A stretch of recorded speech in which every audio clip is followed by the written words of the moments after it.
This is what excites me. This is what excites me. It's all over the place. Filter. I've been hearing a lot about that one.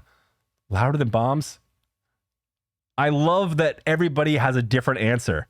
These songs just hit you differently. It just depends on like where you are, what your headspace is, and what you like, you vibe with. I'm making you choose. I'm making you choose, and I'm seeing chat go.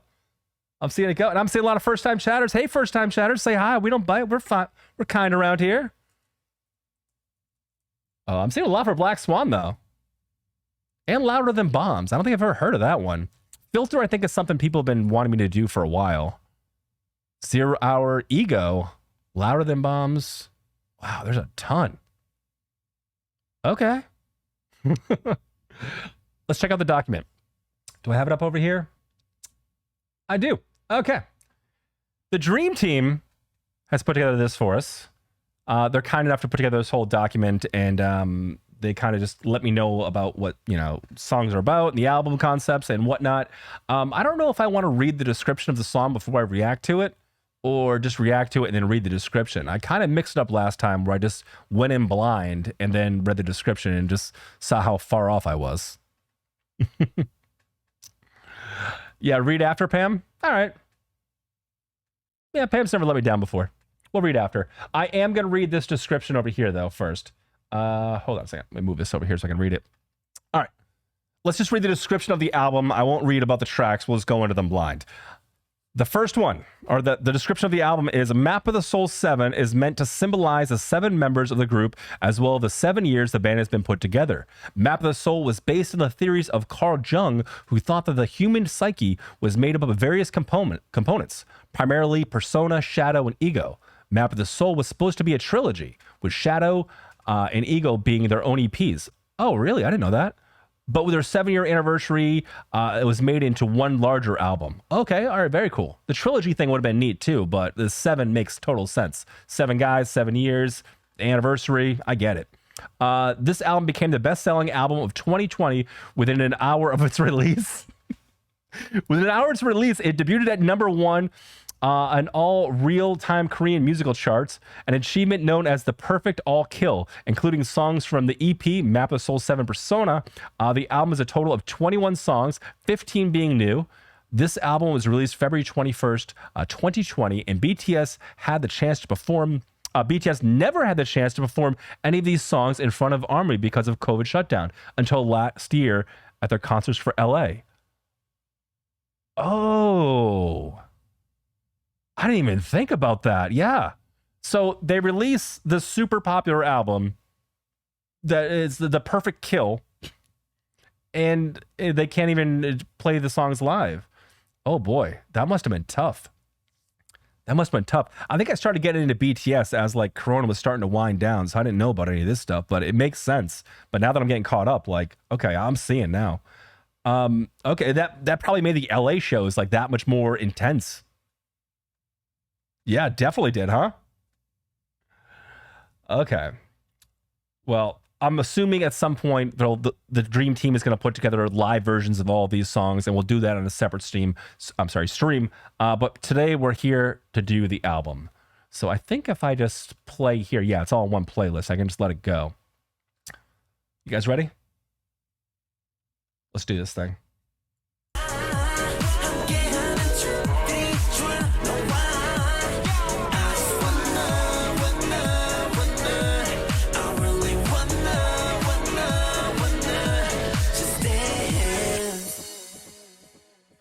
All right, so what's the first one? All right, so the first one is BTS Map of the Soul 7 Interlude Shadow, the comeback trailer. You guys ready? I'm ready. Let's do this thing. Cabbage, stay alive. Stay alive, Cabbage. Here we go.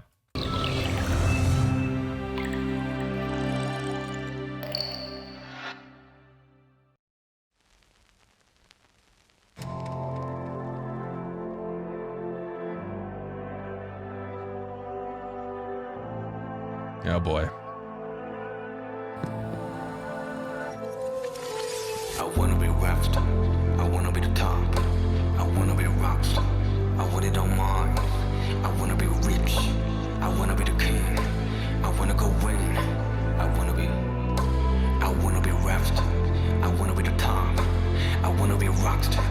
I want it all mine. I wanna be rich. I wanna be the king. I wanna be me. I wanna be thing more royal. Let me see. I got a big dream. Yeah. 매일 설레지 내가 어디까지 갈지. 정신없이 달리다 보니 어느새 여기까지 왔지. Yeah. 발 밑에 그림자. 고개 숙여 보니 더 커지잖아. 도망쳐봤잖아. 따라오는 저 빛과 비례하는 내 그림자. 두려워 누구나 하는 게 너무 무섭지 아무도 말 안 해줬잖아 여기가 얼마나 외로운지 말여 나의 도약은 추락이 될 수 있단 걸 이제 알겠어 때론 도망이 차선이란 걸 사람들은 뭐 말하지 저 빗속은 찬란한 내 근데 내 그림자 되려 더 커져 나를 삼킨 괴물이 돼저 위로 또 위로만 가다 보니 여긴 어디로 더 위로만 가는 실험 무사히 바람대로 높게 날고 있는 순간 저 내려지는 빛에 더 커진 그림자 Please don't let me shine, don't let me down, don't let me fly. This reminds me of him talking about his masks.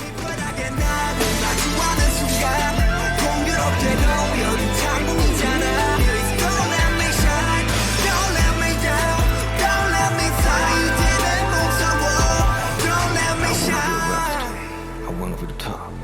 I wanna be a rockstar. I want it all mine. I wanna be rich. This is intense. I wanna be the king. I wanna go win. I wanna be rapped. I wanna be the top. I wanna be a rockstar. I want it all mine. This is dark. I wanna be rich. I wanna be the king. I wanna be me. I wanna be. It's like he's watching himself. What the hell?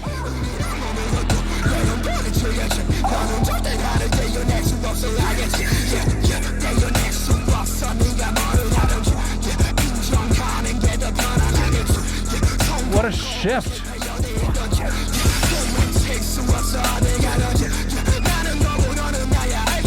I am you, you are me.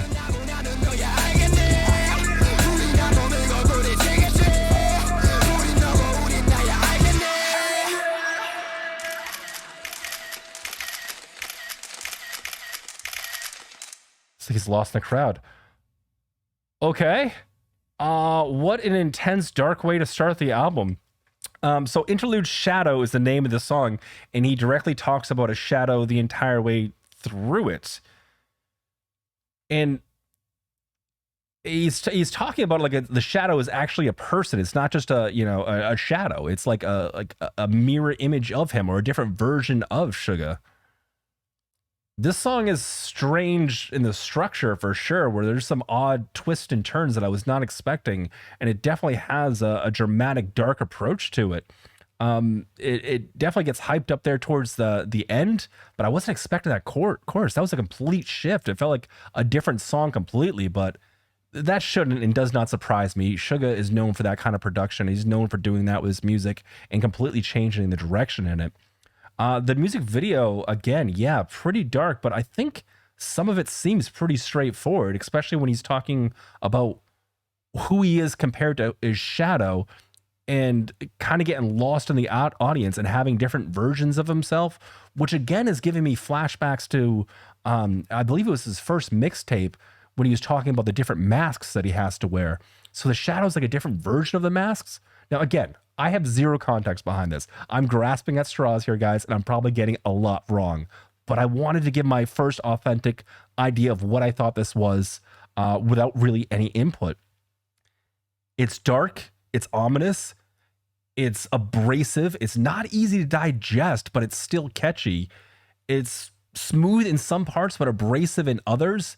And again, it does feel like he's talking about the shadow being an extension of himself or having multiple different versions of himself. The imagery is powerful here as well, too. Just him getting lost in the shadow of the stages. In fact, I think he was watching himself perform at one point as well.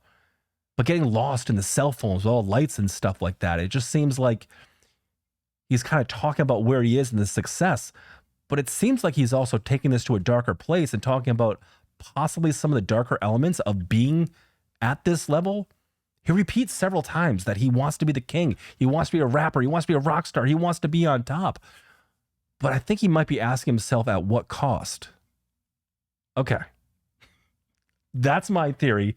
Let's see what the Dream Team has to say. And let's see if I'm off.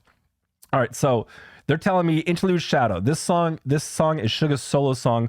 Greed, fear, and the battle of knowing his persona. Suga talks about the pressure of rising fame and shadow what comes with it. The music video is slightly shorter than the version on the album, so we will show both the music video and the album version. Shadow samples. Oh, are you late too? Oh, very cool. Okay, yeah, I definitely want to see that, especially if there's a longer version. Yeah, that makes sense. I think Greed. I didn't really. I guess. Yeah, him talking about wanting to be rich and wanting all this stuff. I guess that is a version of Greed. As far as Fear go, he did seem. I don't know how Fear plays into this. Maybe I missed something. We'll revisit this song for sure when we do the extended version of it. But definitely a powerful way to start the album. It's ominous. It's dark. It's gritty, and it's raw. This is gonna be fun. All right. Oh, what do we got? Emotes on now? Emotes only? Nobody spoil anything. No spoilers, all right?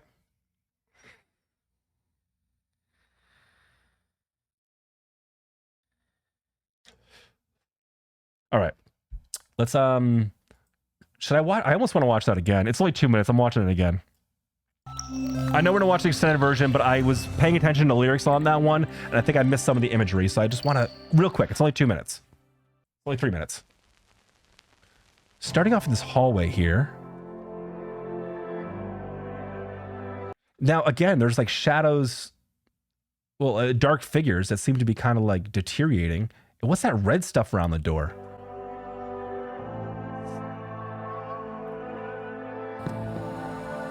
I worry for Suga. I do. I wanna be rapped. I wanna be the top. I wanna be a rockstar. I want it on mine. I wanna be rich. I wanna be the king. I wanna go win. I wanna be rapped. I wanna be the top. I wanna be. It looks so sad. I want it on mine. I wanna be rich. I wanna be the king. I wanna be me. I wanna be king. Oh boy, let me see. I got a big dream. Yeah. Ooh, 매일 설레지 내가 어디까지 갈지. 정신없이 달리다 보니 어느새 여기까지 왔지. Yeah. 발 밑에 그림자. This is creepy. This is an interesting scene too, and I think I missed it because I was really focusing on the lyrics. It's the people wearing all black, which I believe is supposed to represent the shadows, trying to break down this door that he's behind.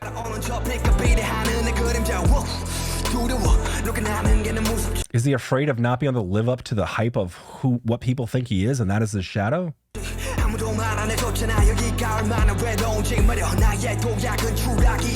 He's talking about how lonely it is up at the top, and I would imagine that it is. Saying he can leap into the air, but he can also plunge. This might be darker than I originally thought.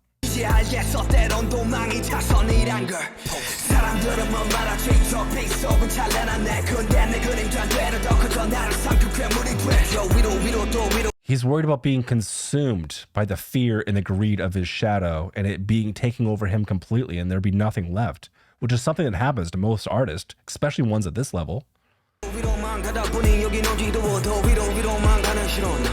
I rise, I hate it. Yeah, he's got some qualms with success and what all of this work has led to, and it's not always pretty. He's painting a very, very, very vivid picture with it.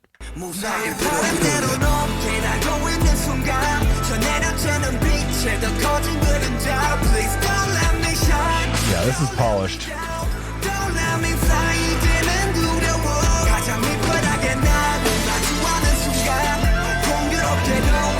I love the floating guitar solo.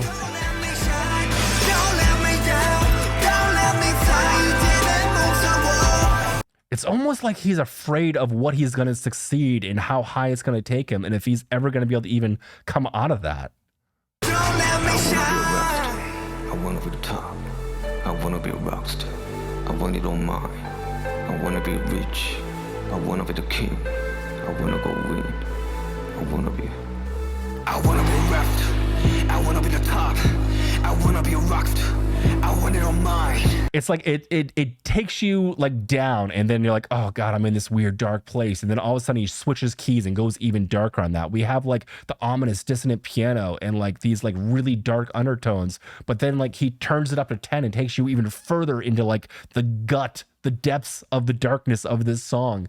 And that's where it leaves us with a different key and a distorted driven bass line. And then things start picking up, and his lyrics and his phrasing comes across almost like it almost feels like machine gun phrasing. It just like comes at you with like such ferocity and such speed and intenseness. I wanna be the king. I wanna be me. And this is where the video's shifting as well. That's where he's like in the crowd and like there's different versions of himself, and all he sees is the light of the cell phones. Yeah, I am you and you are me now. Is he being consumed by the shadow?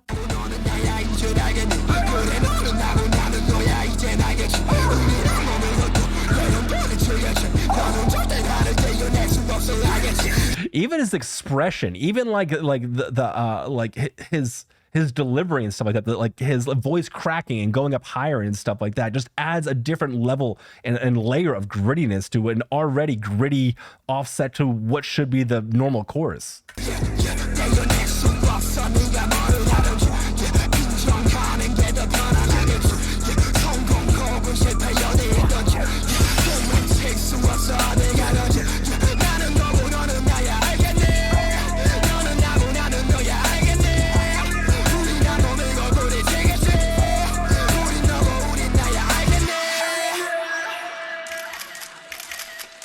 Eerie, man.